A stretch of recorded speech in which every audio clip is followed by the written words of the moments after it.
ta da ke zai sa na manta ko sunana.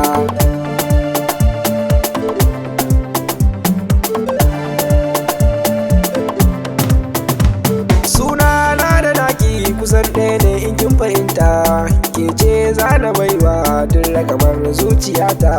Kyakkyawar halitta kike gaki da kyau ko babu filta, da ke mun kana ce ko banda gida banda mota.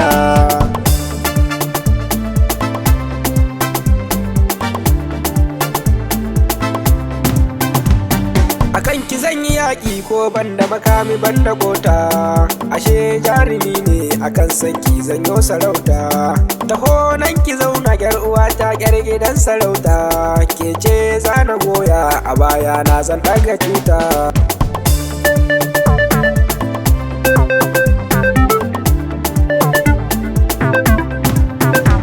Ko sara da suka ka sassai gamji za ya tashi, ni zana aure ki ko banda kuɗi ko da bashi. Ni dai za da kai ki gidan lalle a miki kunshi, Allah ka bani ta akan ta dole zan yi kishi.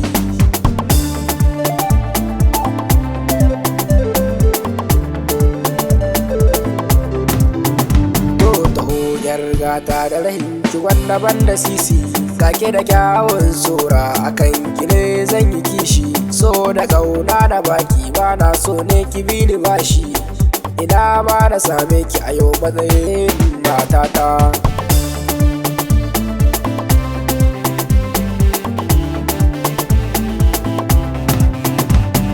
Bana so a raba ni da ke idan ga munan tare da ke, ni na tuno kalamanmu da ke ki daure karki hada ni. Taho zo yan mata taho zo matata, ina ma a yau za a yi mana aure.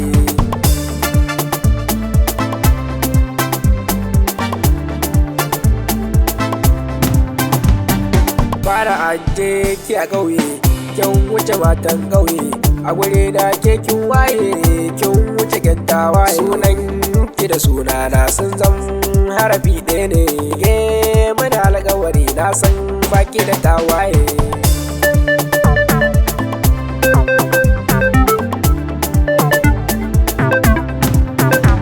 Komai kyawu na mace na san ba ta gaiki, akan ki zan yaƙi ko da ni banda bashi. Kin ci dubu sai ce to makiyan ki dole sai birki, gidana za a kai ki sani da can za ki tare.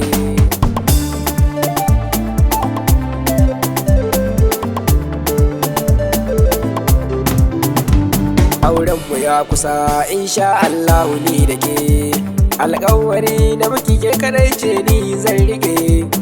Ki daure ki riga mana alƙawari sai da ke, da ni da ke za mu zauna dan Allah riƙen amana ta.